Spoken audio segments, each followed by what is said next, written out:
Good evening, everybody. Thank you so much for coming to help us celebrate Dr. George Lazarus at this wonderful gala this evening. He is one of the most prominent pediatricians in New York for now 3 generations, and just as important, has been one of the most important collaborating scholars with us as we tried to found and develop the science of gender-specific medicine.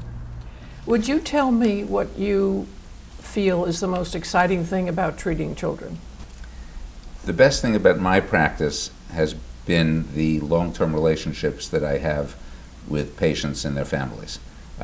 As you know, I will continue to see my patients until they turn 30. And so there's plenty of time to develop relationships that are characterized by trust and comfort. And I have a lot of second-generation patients now, where mother or father was my patient and now they're bringing their children to me. I'll bet you're used to getting picked up like that, right? Yeah. With the older children, with all the children, I usually greet them with a big hug.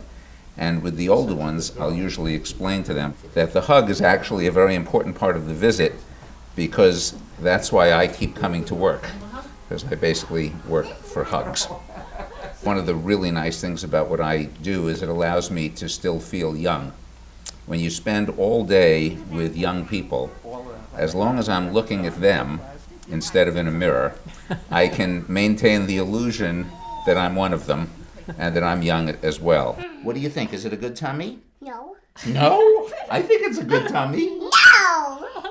I met Dr. Lazarus when I was just a baby, when I'd just come on this earth. He was my first doctor. He was my pediatrician all through my childhood and through my teens and into my late teens and early 20s. I thought that he was the best doctor for me in New York and had to be kind of dragged out of the waiting room kicking and screaming to move to a primary care physician. I still haven't found a better doctor than Dr. Lazarus. What do you think are the most important differences between boys and girls?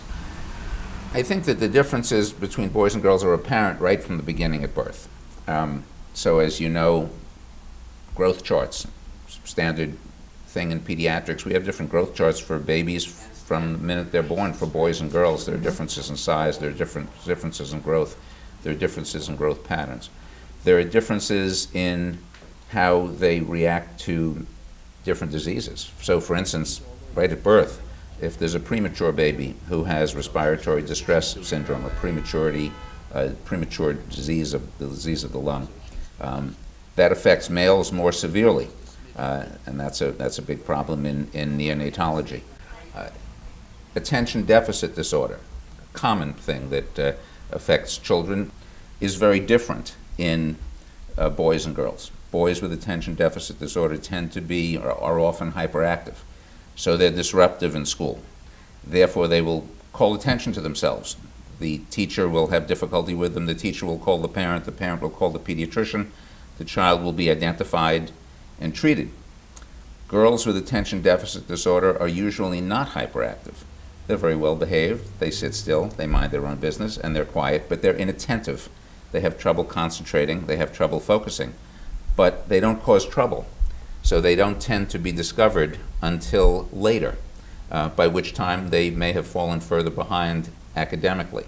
I think I will leave Dr. Lazarus when Veronica and Dr. Lazarus kicked me out. The last time I made an appointment a couple months ago, I said to Veronica, all right, I think I'm making my last appointment. She said, why? I said, well, I'm 25. She goes, oh, please, you got till you're 30. So I guess a few more years. You told a wonderful story about parents who were determined to bring up their little girl with the same opportunities that they had offered their son and gave her 3 trucks for Christmas. Want to tell us that wonderful story? Yes, this is a true story. It's parents who were determined that boys and girls should be the same, and they should be raised the same, and so they gave the little girl, trucks to play with, like they might a little boy, as opposed to just a doll. So they gave the girl the trucks. The girl went upstairs to her bedroom, and after a while, they said, let's just see how she's doing. It was very quiet upstairs. So they went upstairs to the girl's bedroom, and they entered the room, and the girl said,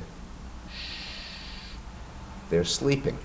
And there in the bed were the 3 trucks lined up with a blanket pulled over the top half of the trucks, and they were sleeping side by side. So she was going to have dolls whether they gave her trucks or not.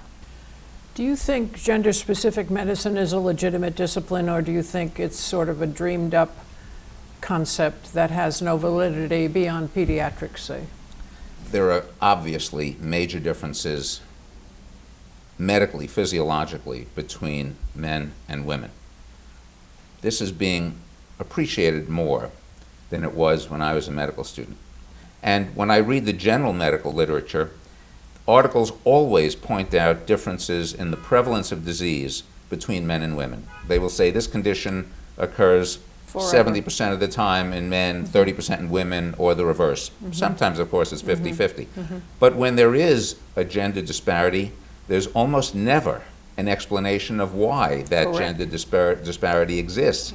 So gender-specific medicine, if it means understanding those differences, and if it leads to better care for people of both sexes, regardless of age, is not a niche area, it's just good medicine.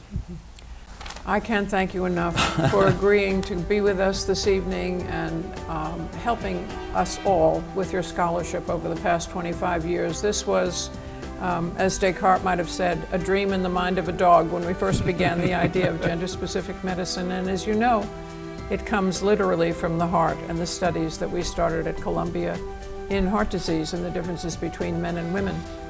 Well, And it's been a great pleasure. Thank you so much. Thank you. Thank you all for coming, and we hope you will celebrate Dr. Lazarus' achievements along with us for the rest of the evening. We love Dr. Lazarus because he's sweet and kind, and he makes us feel better. Bye. Bye. Bye-bye. Bye. Thank you for visiting me.